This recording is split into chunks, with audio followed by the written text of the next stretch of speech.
First article US Iran nuclear deal को लेकर के है। 2015 अगर थोड़ा सा हम बैक हिस्ट्री में जाएं तो 2015 में यूएस उसके साथ में 5 कंट्री और मतलब यूनाइटेड नेशन सिक्योरिटी काउंसिल के 5 परमानेंट मेंबर्स प्लस में वन कंट्री कौन, जर्मनी, जिनको बोला जाता है P5+1 कंट्री। ये 6 कंट्री और दूसरी तरफ था ईरान। इनके बीच में एक डील साइन होती है कि यूरेनियम के जो भंडार है उनको एनरिच करने की जो कोशिश की जा रही है ईरान को, उसके ऊपर सैंक्शंस लगाए गए और ईरान को बोला गया कि आपके ऊपर जो यूएस ने पहले सैंक्शंस लगा रखे हैं उनको हम हटाएंगे, सिर्फ और सिर्फ आपको ये काम करना है कि आपको न्यूक्लियर वेपन्स यहाँ पर डेवलप नहीं करने हैं। ईरान इस बात के लिए मान जाता है। 2015 में उनके बीच में JCPOA जिस एग्रीमेंट को बोला जाता है joint comprehensive plan of action, JCPOA agreement sign हो जाता है।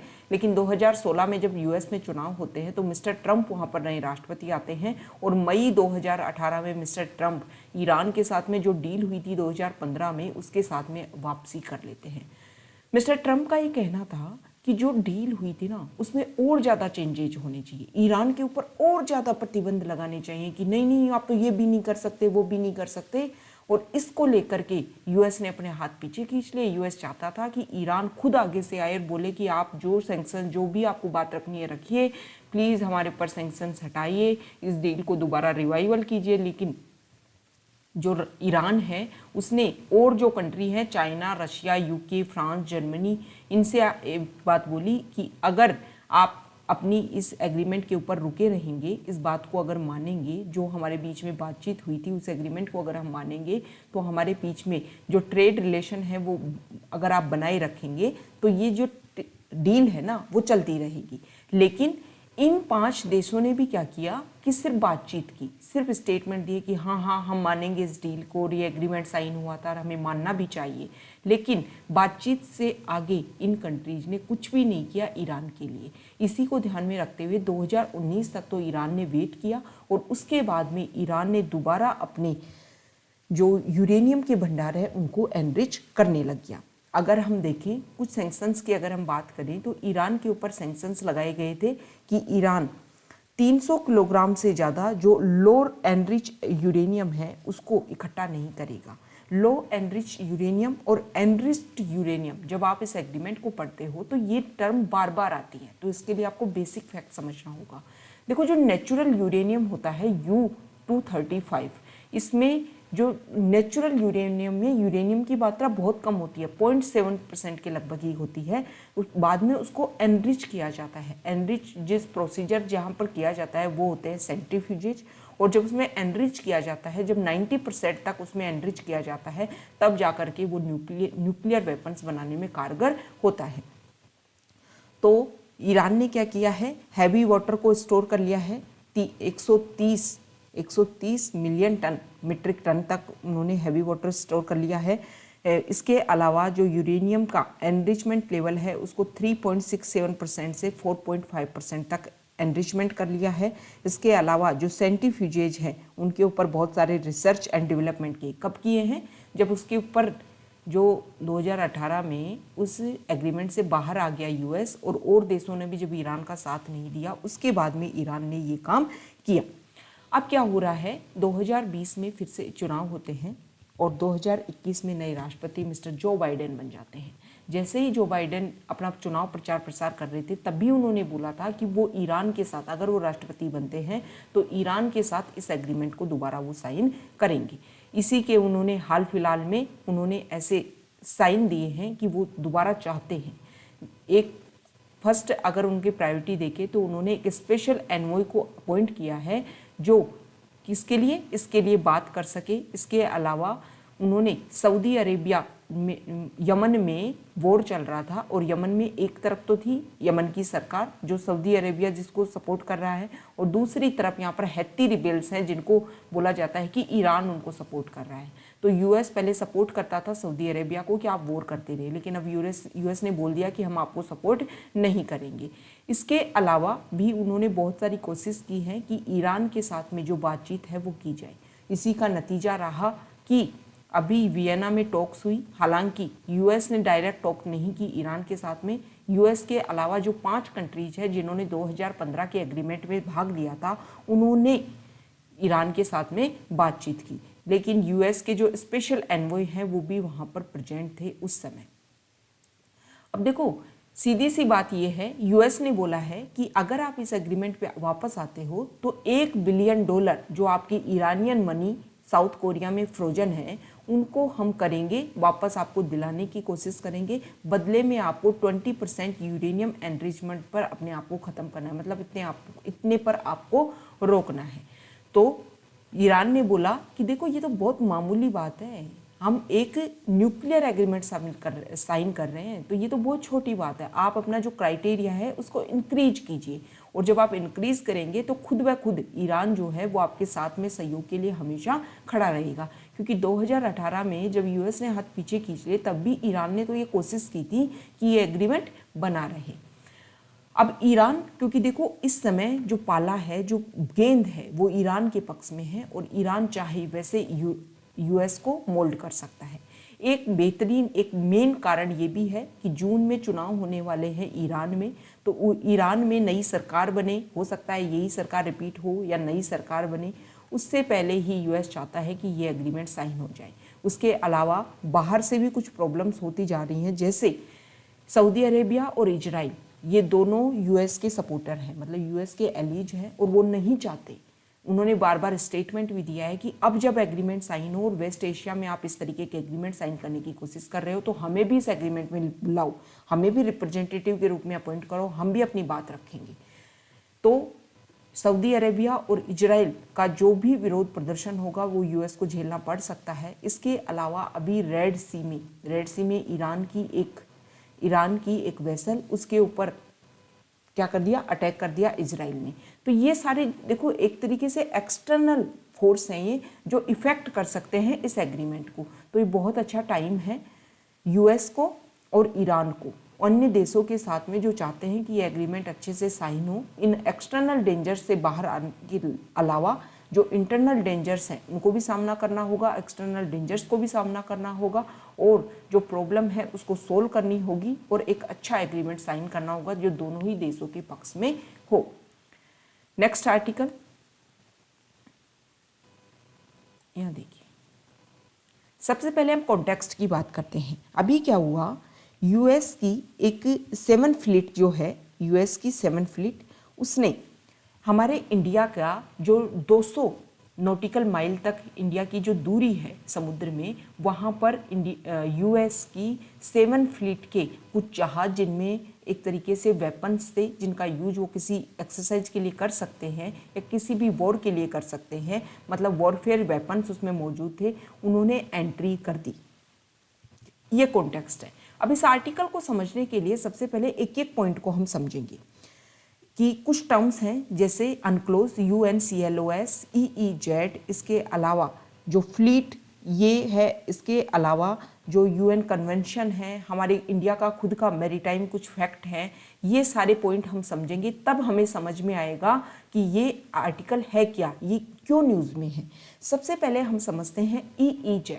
EEZ क्या होता है, जैसे हमारा इंडिया है, इंडिया की जो बाउंड्री है ना, जो अपने सी के साथ में, समुद्र के साथ में हम बाउंड्री बनाते हैं, उस बाउंड्री का 12 नॉटिकल माइल तक इंडिया की स्पेशल पावर होती है कि उसमें कोई भी एंट्री नहीं कर सकता। सी से बाउंड्री देते हैं, समुद्र से बाउंड्री, और 200 नॉटिकल माइल तक एक ऐसी बाउंड्री क्रिएट की गई है जिसके तहत, मतलब ऐसा नहीं है कोई दीवार खींच दी गई है, सिर्फ एक अनुमान लगाया गया है कि यहाँ तक 200 नॉटिकल माइल तक अगर कोई भी विदेशी देश की वेसल, उसका फ्लीट इंडिया के इस बाउंड्री में प्रवेश करता है, नॉर्मल अगर वेसल प्रवेश करती है ना, नॉर्मल जहाज प्रवेश करता है तो कोई प्रॉब्लम नहीं है।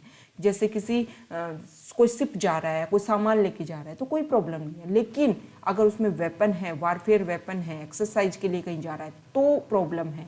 उसमें क्या करना पड़ेगा, जिस देश की शिप इसमें एंट्री कर रही है उसको कंसेंट लेनी पड़ेगी दूसरे देश से जिसकी बाउंड्री है ये, मतलब यूएस को कंसेंट लेनी चाहिए थी इसमें एंट्री करने से पहले इंडिया से। ये हो गया EEZ, एक्सक्लूसिव इकोनॉमिक जोन।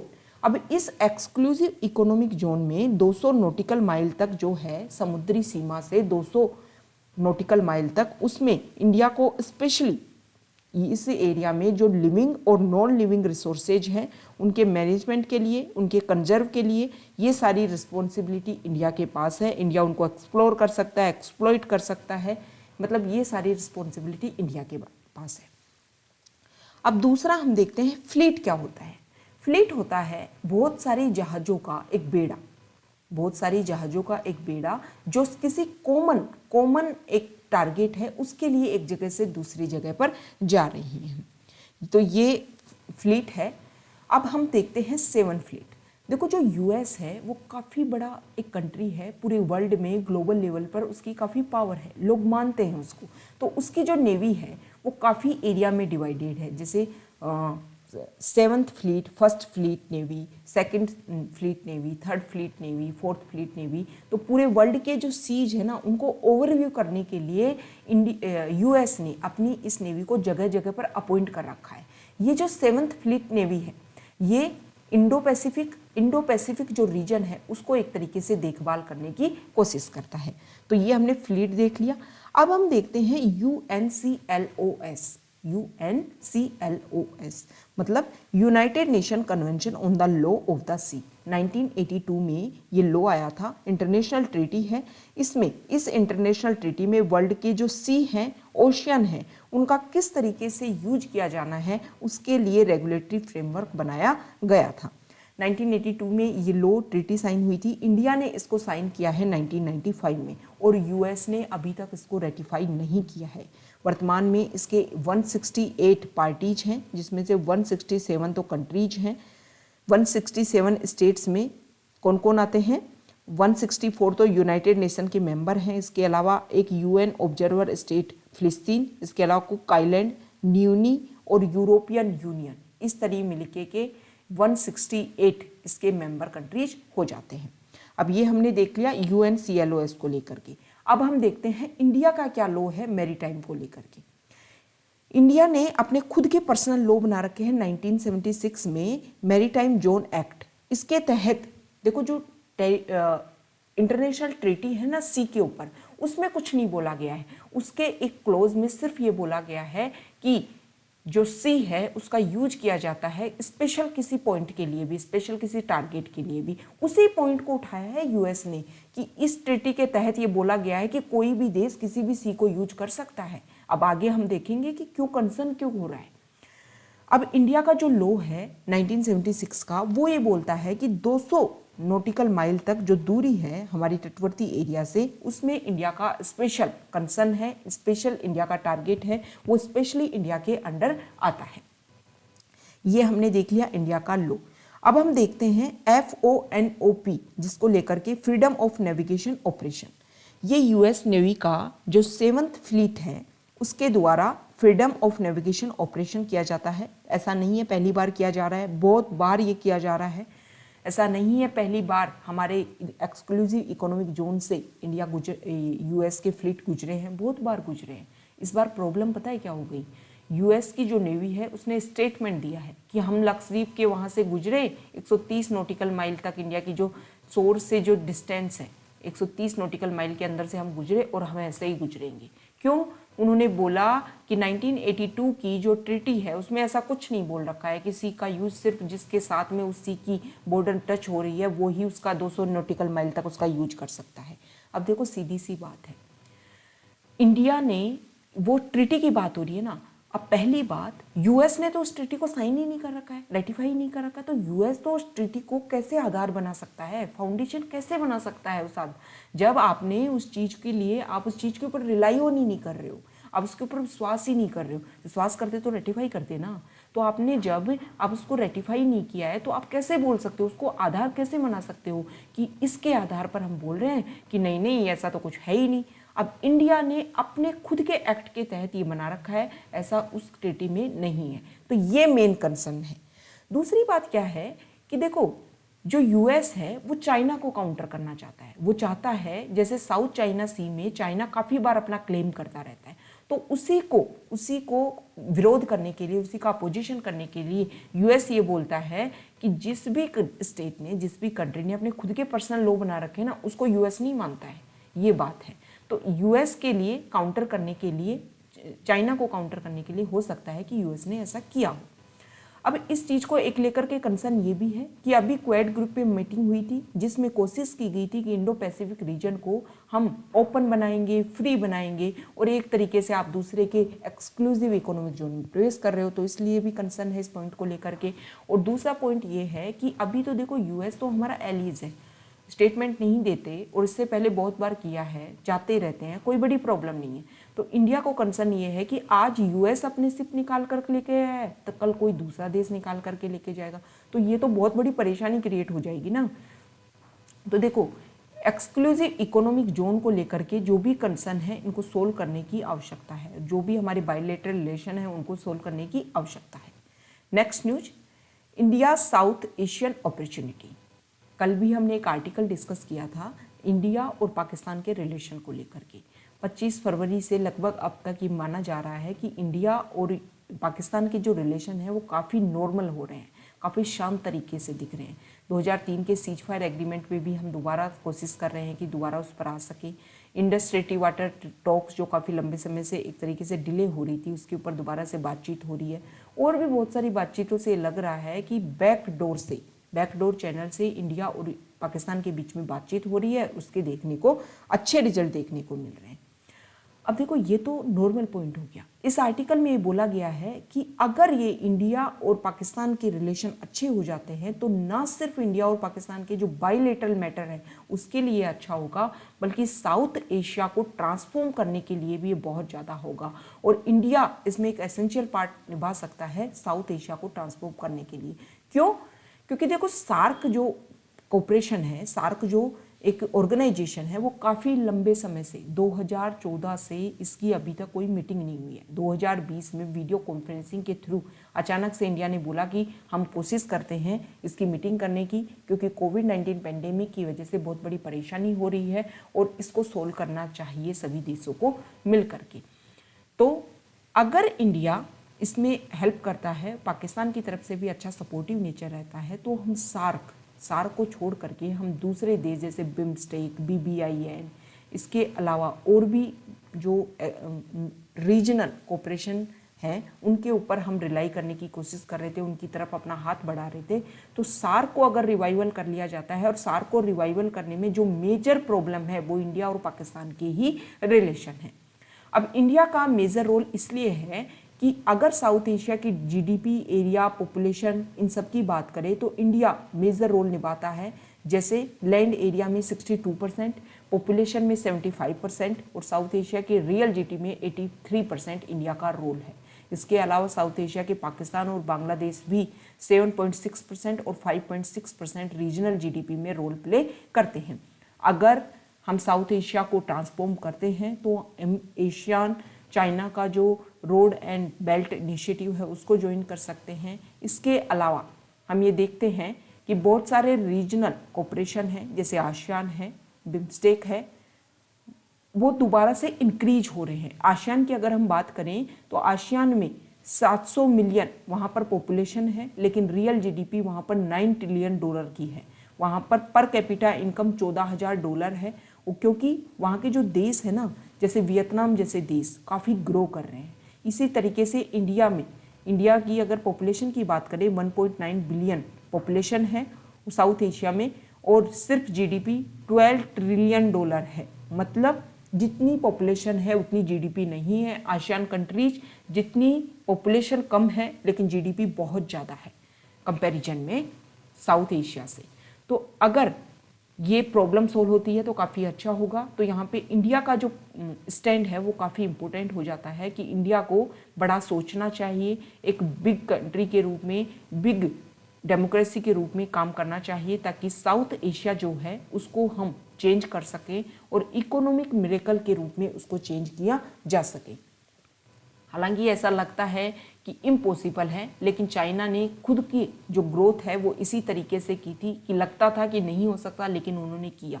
तो इसी तरीके से दोनों देश मिलकर के इस साउथ एशिया को काफ़ी आगे ले जा सकते हैं। तो ये हमारा डिस्कशन था। ओके।